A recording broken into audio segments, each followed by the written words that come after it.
Jungle.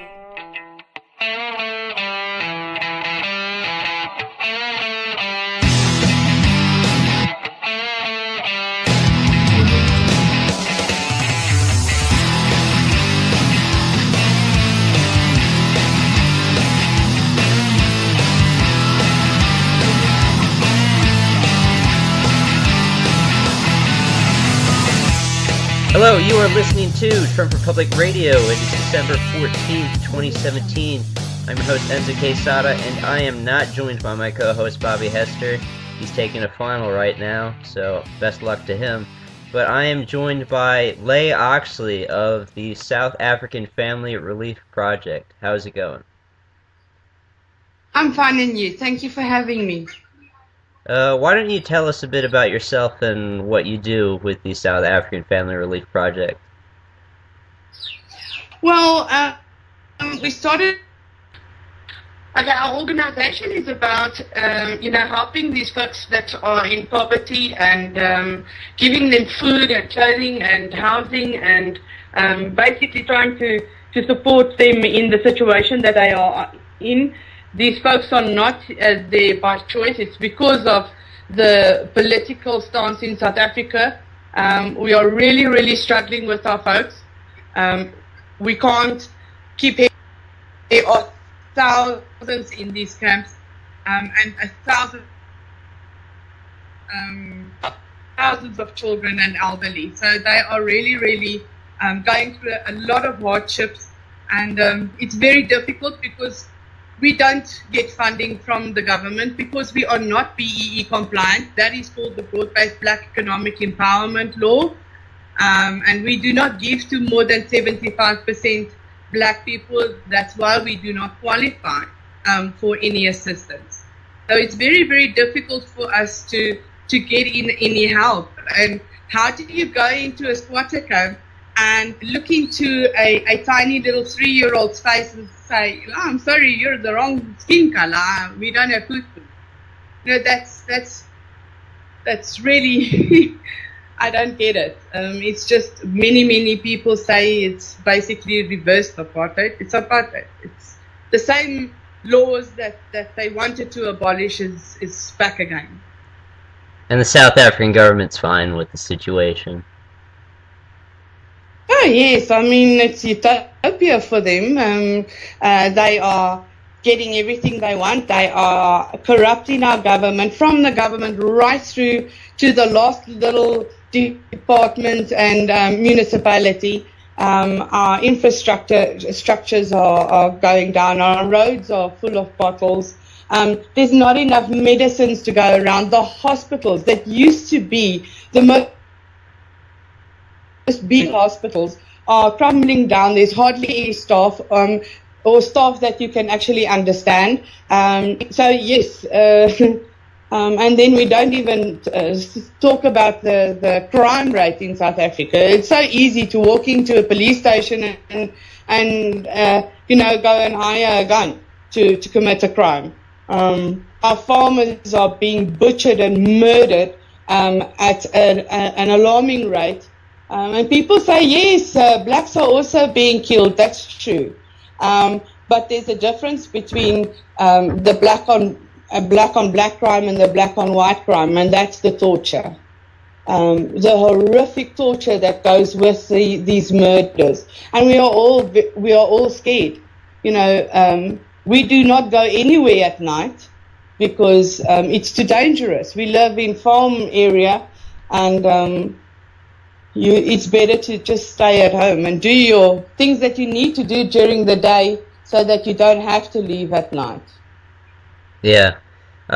In some of my past interviews, I know Simon Roach said that, for farmers in South Africa, the murder rate is double police officers, and it's a very violent society to begin with, so not good stuff. Yeah, it's bad, and, because, like I said just now, because of these laws, our people are not getting employment.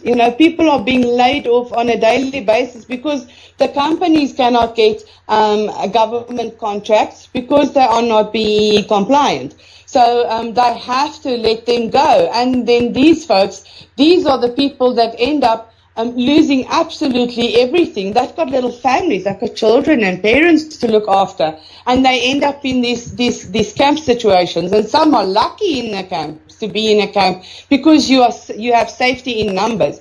But so many of these folks can't even find a shelter or a camp to live in. So they are having to try and make some kind of shelter in a bush or in their vehicles. You know, it's really, really dire. People do not understand and know how bad it really is.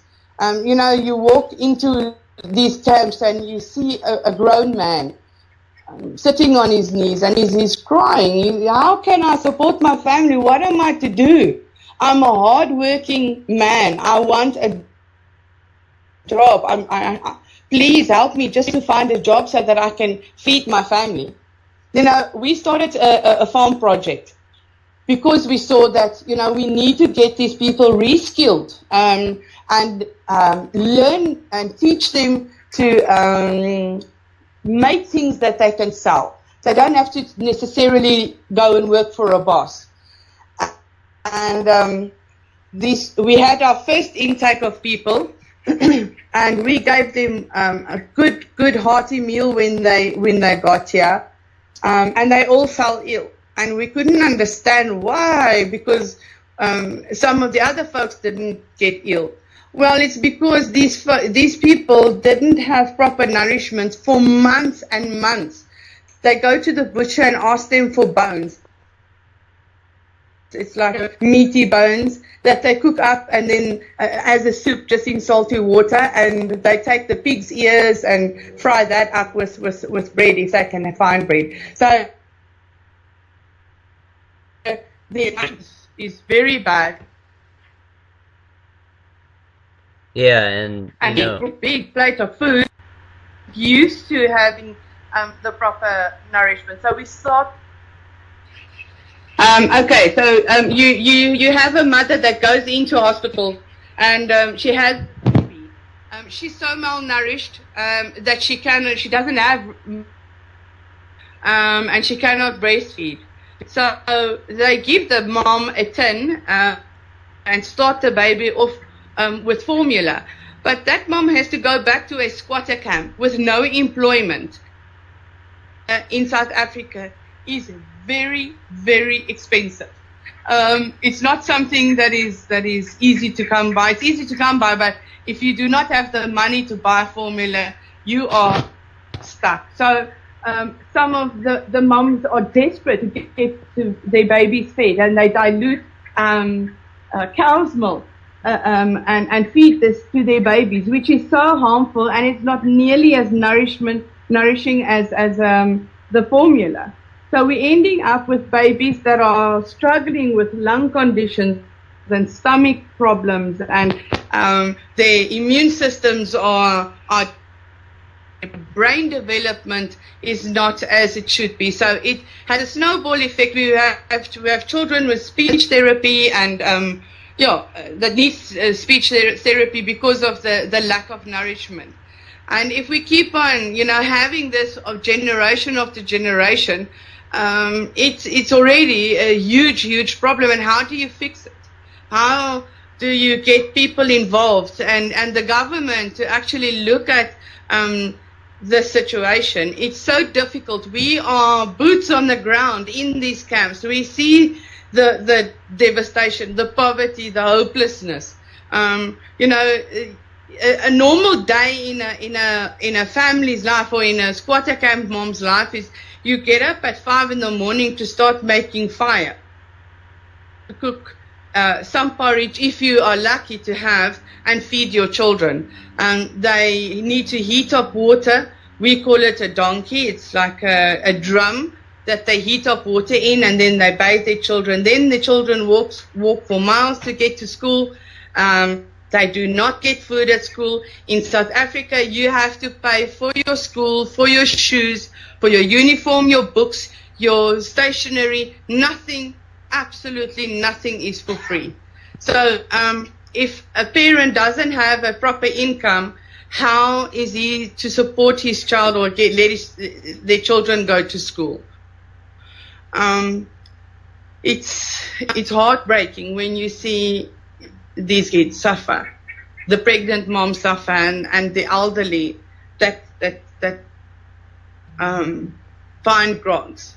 You go to the hospital and you go and see a doctor and they prescribe medication for you. The UK and many other huge countries help fund South Africa for AIDS virus medication and tuberculosis. But yet when we go to these hospitals and clinics, the people stand sometimes for days to get medication and there is none. So rough. And I remember talking to Karen, I think it was last week, she said something like a third of whites are living in abject poverty now. Well, if you take that we are 2.3, 2.4 million and 25% are in abject poverty, that is a very, very high number. And yes, if you do not work for the government and you are not BEE compliant, you are doomed to fail. You are going to fail, and they're going to do anything and everything to get your business out from under you. You will not get any contracts from the government, and you pay a lot more tax. If you are BEE compliant, you pay a lot less tax than if you weren't. So they are trying to break the businesses' backs and force them to be BEE compliant. Only deal with black organizations and businesses, and only give to black charities. It's rough. Has your organization received like a lot of backlash for helping whites in particular? Yes, we are seen as racist.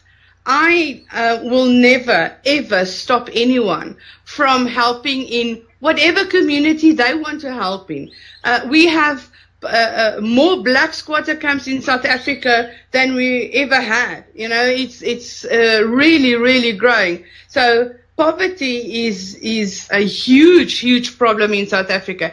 If someone else chooses to go to the black area, into the black squatter camp and help and assist and give food, and I think that's absolutely awesome. But I just want to be afforded the same to work under my people. Yeah. But, just to people's conception of whites in the West, whites are always the majority, they can't be oppressed, everything's fine. Even though they're a tiny minority in South Africa, you think these people would uphold minority rights, but they don't really care when it's white people that are suffering. No, and nobody is wanting to help from the Western civilizations, because everybody was rooting for apartheid to fall. Who wants to be wrong at the end of the day? Who wants to say, maybe we were too fast, maybe we didn't think this through properly? Because look at the country's economy now. Look at the violence, look at the death rate. I can't say much about it. All I can say is we see what the end result is. Yeah. So what can you tell me of like your day-to-day work in these camps? Like, how does a day run for you? Well, it's basically we need to collect as much food as we possibly can. We do get a lot of donations of clothing and furniture and shoes and that, but medication and food is virtually non-existent. So you try and get as much together as you can. If you cannot get for everybody, then we go and we cook a meal for all of them. And we make sure that the children, the women and the elderly sit and eat, so that they have at least that one meal in that week that they had. It's not always possible for us to go to every single camp every week. It's a lot of work, and not only that, funding is also a huge issue. It's difficult to distribute all over. So, and then, like I said, we've got the farm project as well, which I am very, very passionate about.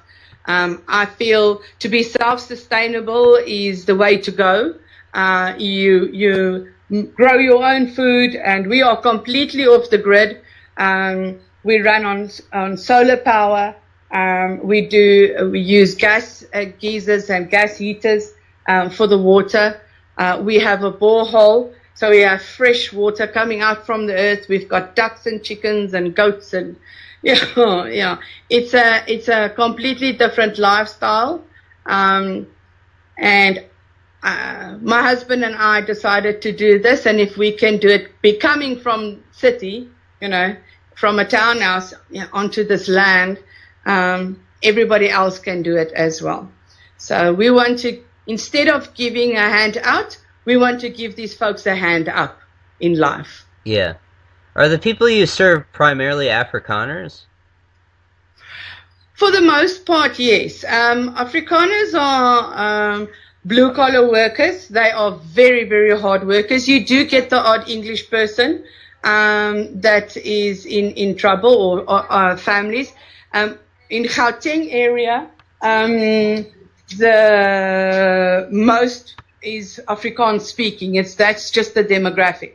If you go down to Cape Town, that would be English and Afrikaans. If you go down to KwaZulu-Natal, that's more English speaking. So it depends on what province you are in, where and who needs the help. Sorry. Yeah, because it's kind of interesting, because a lot of people say, like, oh, why don't you go back to Europe? But the Boer people have been in South Africa a lot longer than black people in a lot of areas. That's correct. I mean, my husband, he was originally from the French Huguenots. His family comes from that side. And they had to flee France. From my family side, they were from the Irish, and they had to run from the scorched earth policy. And here we are many generations away, further, and we are sitting in the exact same position. Our land is threatened, our faith is threatened, our way of schooling our children and family life, our land is going to be taken away. We are fearing for that. Our men are very, very hard workers. They know how to work this land. And our forefathers learned the hard way how to work this land. And it's going to be taken away from us, and we are going to be killed off. And nobody cares about the small white minority on the tip end of Africa. Nobody cares. Yeah. Because our people are dying, hundreds and hundreds of them. I stand corrected. I haven't looked at the new figures for this year, but I think it's like 344 attacks on farmland alone. We are not talking about home invasions where people are also being butchered and murdered and killed. We are losing farmers on a daily and a weekly basis. It's the most dangerous job in the world to be a farmer today. And the only thing that we can do is try and survive, try and keep our heads up high and stick together and work hard. I can't imagine it at all. I live in Texas, the luxury that we live. I don't think anyone would be prepared for the things that y'all have to go through on a daily basis, but it's not something that you really had a say in. Once the government changed and they implemented BBBEE compliancy, just so many whites lost their job. It just happened near instantly.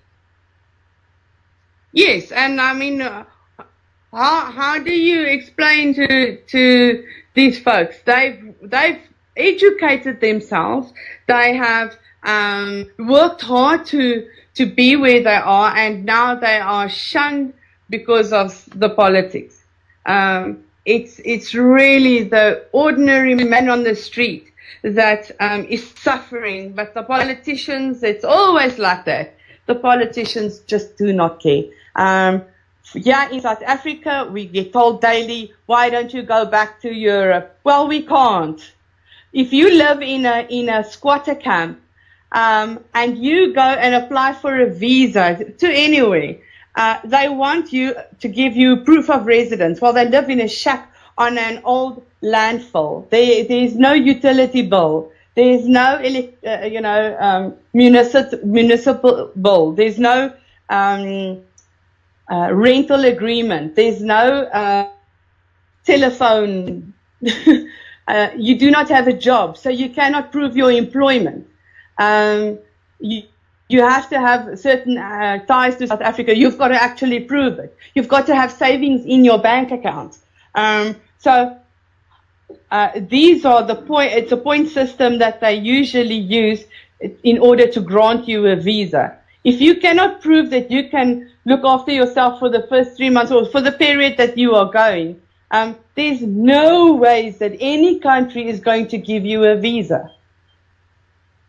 Yeah. It's not an option for anyone, but still they say all this stuff. No.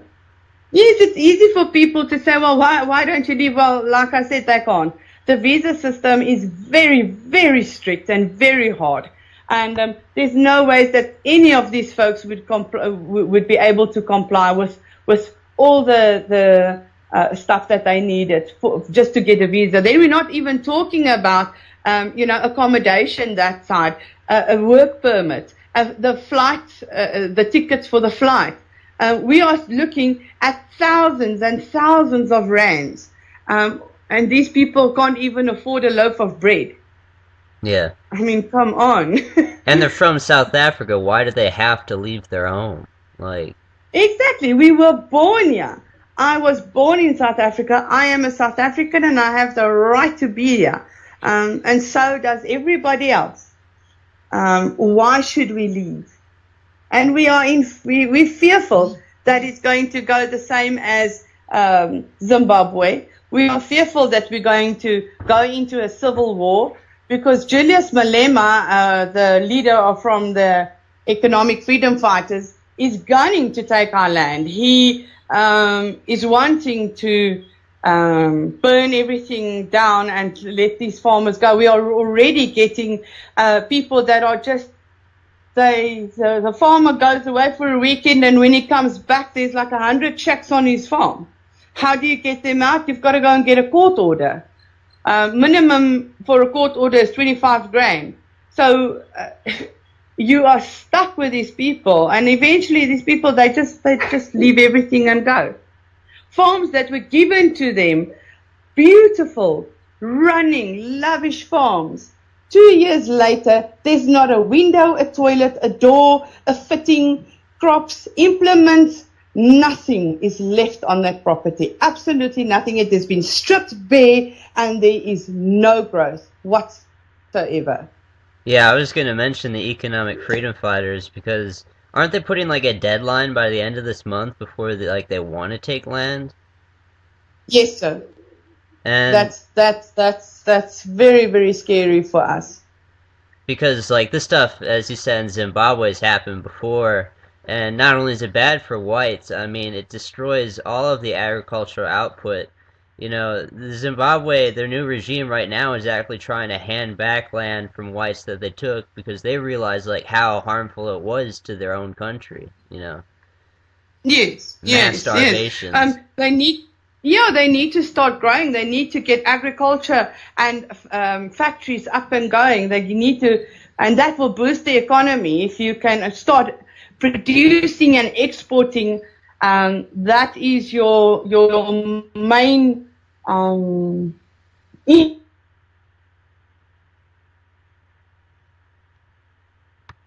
the farmers would go back. I don't know. Yeah. It's just crazy because, and it's not just Julius Malema. It's been many politicians that have openly called for hostilities against whites, and what are they supposed to do in the face of all of this? I mean, it's not like they can fight back against this.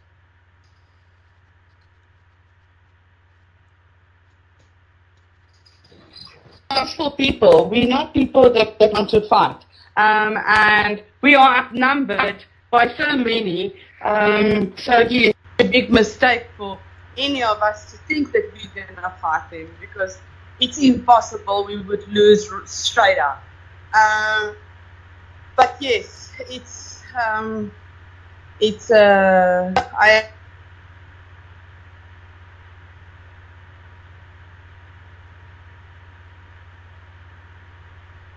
Right. You broke up for a second there. A president that thinks. Can you hear me? Yes.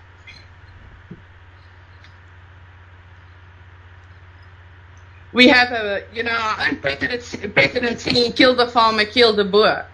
And nothing happens. If you hear your own president saying, that's inciting violence and the masses will follow. Something Mandela felt he could sing, like, immediately after winning his presidency.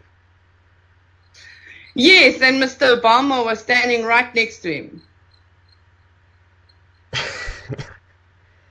It's so insane, and it seems so straightforward, but people just don't know in the United States. No, I think it's because everybody was so happy for this new rainbow nation, this new utopia, and everybody's going to be happy, and the economy is going to grow, but it's not like that. The first thing that happened was, people lost their jobs, and we started seeing the squatter camps or the poverty first camps appear in 1996, which is like nearly just 2 years after the election. And it's devastating for us to see our people suffering like this. It's heartbreaking. You see how scared they are, and it's just getting worse. The outbreaks of diseases in these camps. You must know, they live in corrugated iron shacks. We live in Africa, so imagine for yourself, a corrugated iron shack with 38 degrees or 34 degrees becomes an oven. 1 year we had to rush out to get all these children out of the shacks. They were dehydrated. We had to put them underneath a carport and onto pillows so that they can just cool off and get them juice boxes and water. In some of the camps you cannot bath. You've got a bucket. Basically, you wet yourself, you soap yourself, and you take the bucket. You bath yourself, and then you take the rest of the water and you rinse yourself off. Children are bathed in buckets. There's no running water tap, shower thing like that. It doesn't exist. Yeah, and there's a limited amount of toilets. And you've got to use only a certain. Yes, they don't have toilets. They've got these porta potty systems, and some of the camps don't even have toilets. They also use the bush or a bucket. So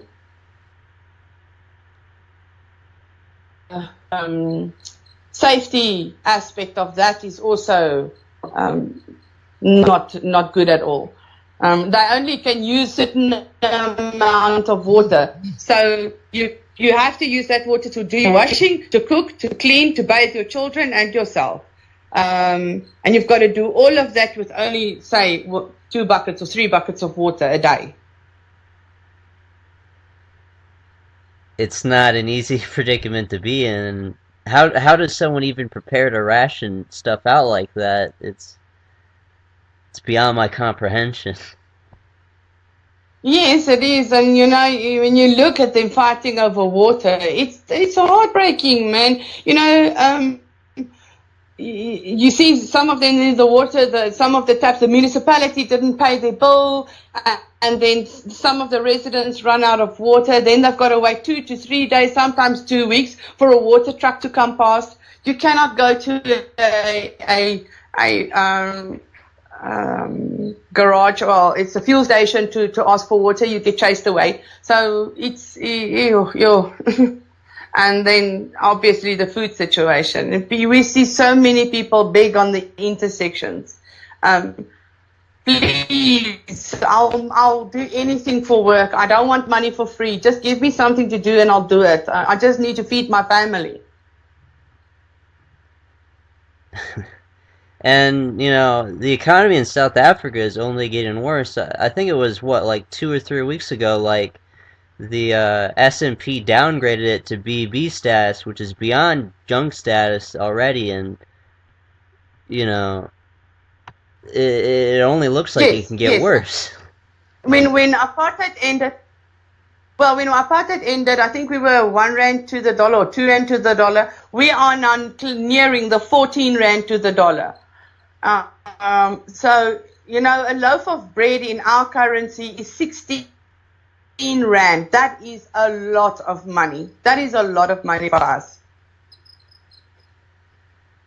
And, you know, when people try to, like, when you have currency devaluation like that, even if they had any money saved, like, it just becomes worthless over time. Yes, and you know, the investment in the country. Who's going to invest in a country where the economy is doing so bad? You're not going to get any returns on your investment. So we're not getting in enough international investment to boost our economy. No. Outside of the farm project, which you mentioned, what are some other projects that y'all have worked on? We built a little school at Manziville, so that the moms can put the children in a safe area and they can try and go and look for peace jobs. That's a job that they find just for one day or just for a few hours in order for them to bring in a little bit of income. We've done a veggie garden in Natal. We've helped as an old derelict building, and we put roofs up and made it into little flats. We put in cement floors in Manziville. That is a huge camp with around 300 residents, and they live on a hill. Corrugated iron shacks and everywhere. So we put in many floors so that the shacks are a little bit more sealed up. Yeah. But it's difficult because a lot of the shacks leak when it rains and the storm hits them. Most of the roof leaks.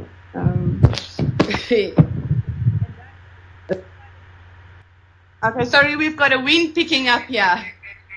It's all good. Isn't Munsieville? It's built upon like a former like garbage dump, isn't it? Yes, sir. It was built on an old landfill. What they did was they compacted the land and they put a layer of soft soil on top. Then they built the corrugated iron shacks on top of that. And in the first 2 weeks that the people moved into these corrugated iron shacks, they had a huge storm and all the topsoil washed away. And you can see the broken bottles and tin and glass sticking and protruding from the ground. Now, there are little children running around there.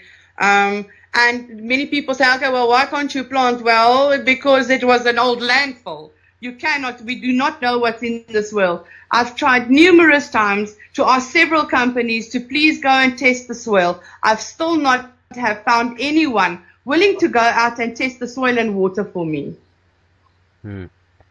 And hasn't Munsieville been attacked before? I believe Karen said something of the sort. Yes, they were in a way. On your right-hand side of the settlement, you have the RDP home. Those are the homes that okay.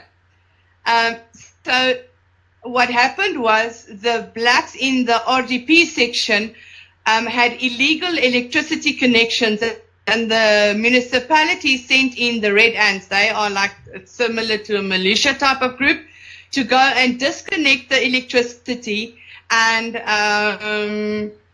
when they went in there, the blacks started a riot. Now, in Munsieville, they do not have any electricity, and they used a battery-operated, they used car batteries, which they attached a wire to, and then they used these LED lights to for lights and whatever at night.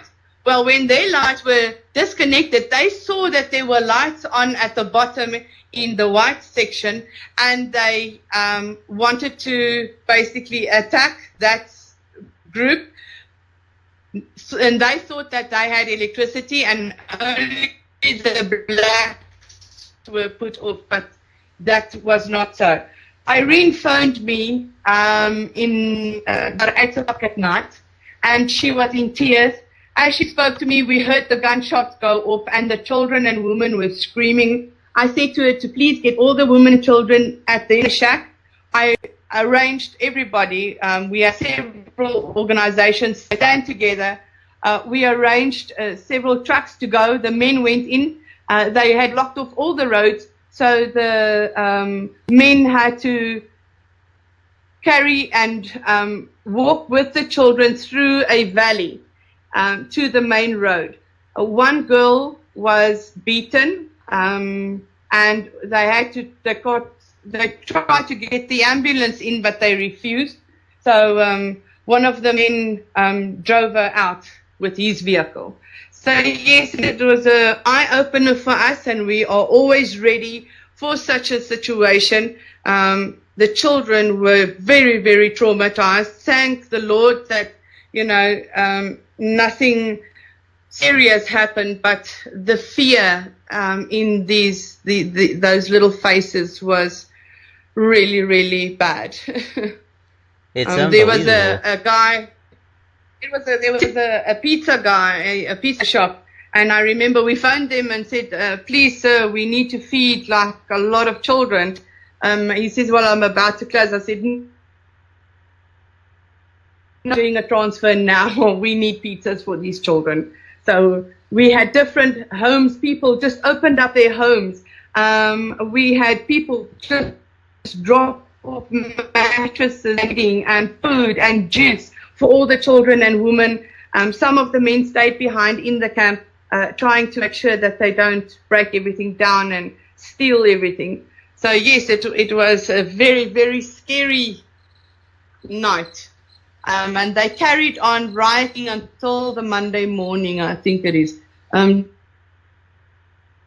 they're able to go back home. I can't imagine it, and just, you're already seeing like stunted growth and problems with the children because of malnourishment, but then they have to live through, the traumatic experiences of their being forced out of their homes. It's just, how are they expected to have a bright future when they can't have, any sort of stability as children? No, yes, I mean, they already have, they're already behind because they live in poverty, because they don't develop as they should.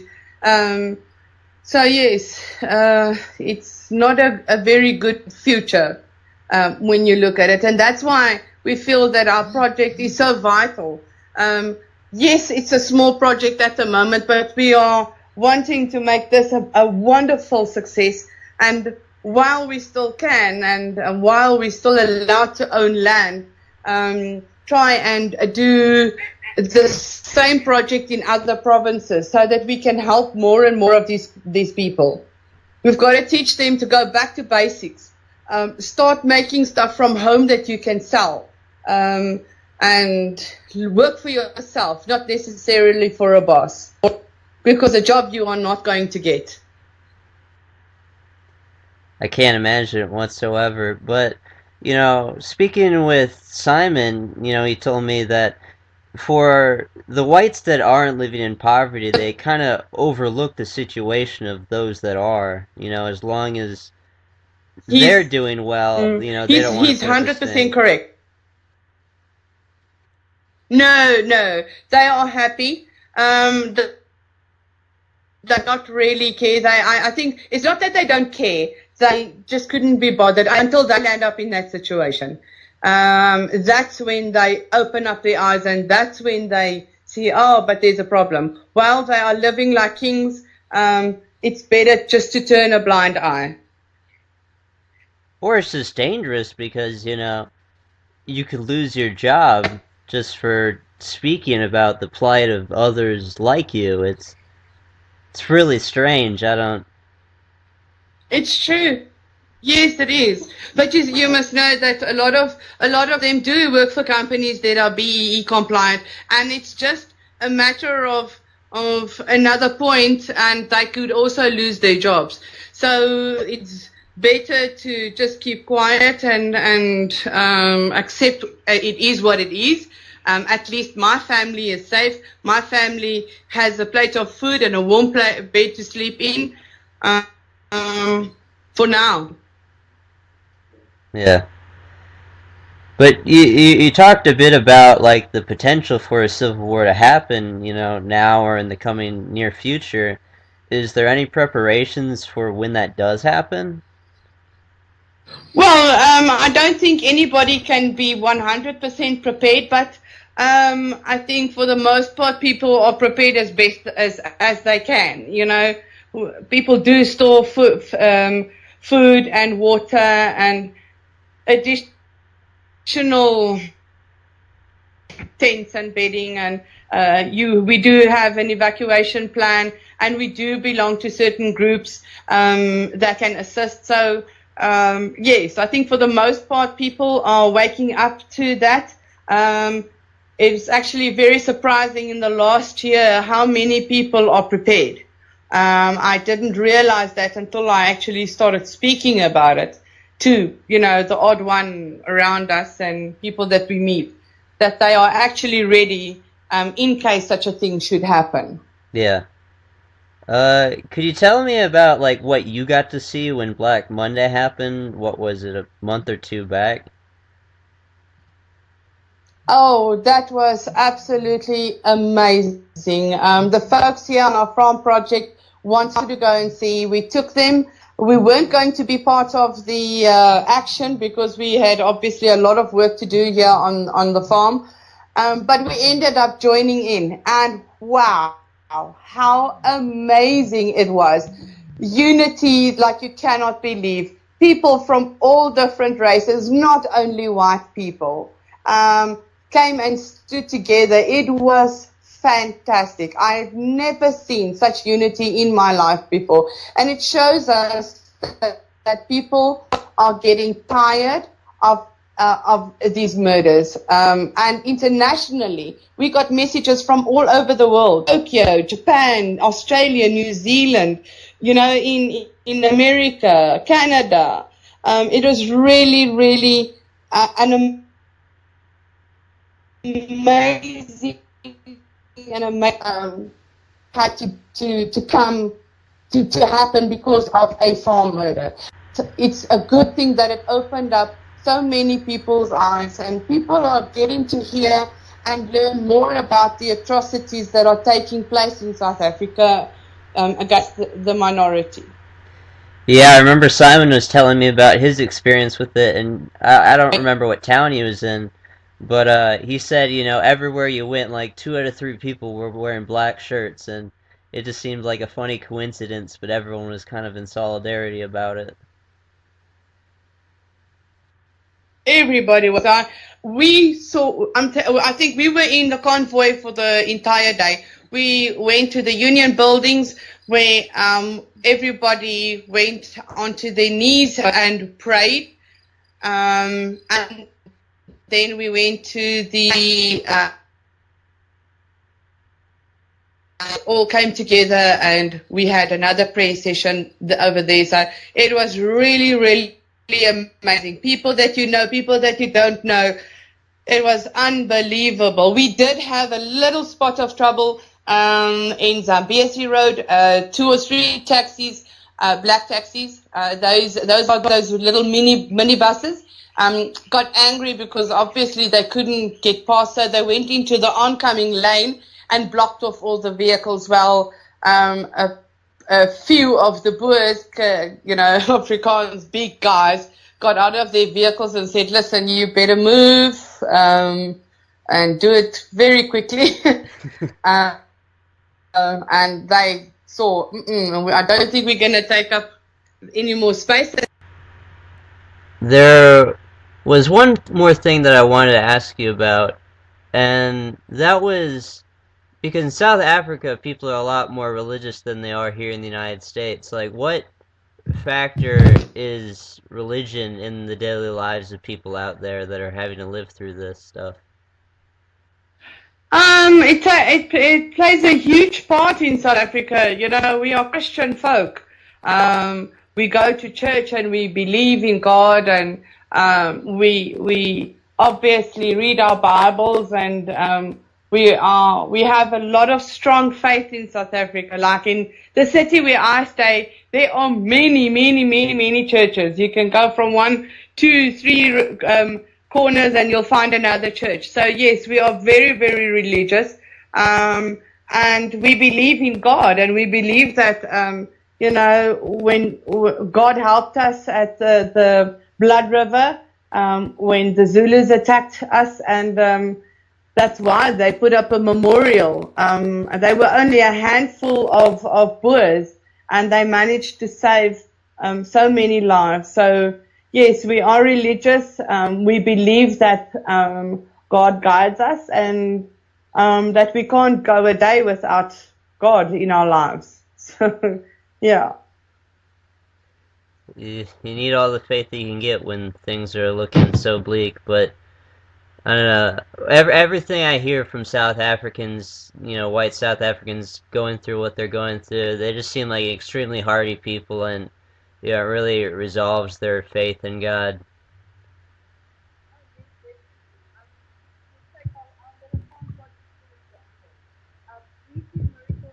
Every single day. I don't necessarily go to church. We have church here on a Sunday morning. We read out of the Bible, and we talk about it a little bit. We like fellowship mostly, because the church is far from where we are, and transport is not always easy. So we do it on our own here, and we believe that God has His hands over us, because in the morning I would think, oh my goodness, what am I going to feed these folks? There's no bread. I don't know what I'm going to do. And then a lady would phone and say, Leigh, you know what?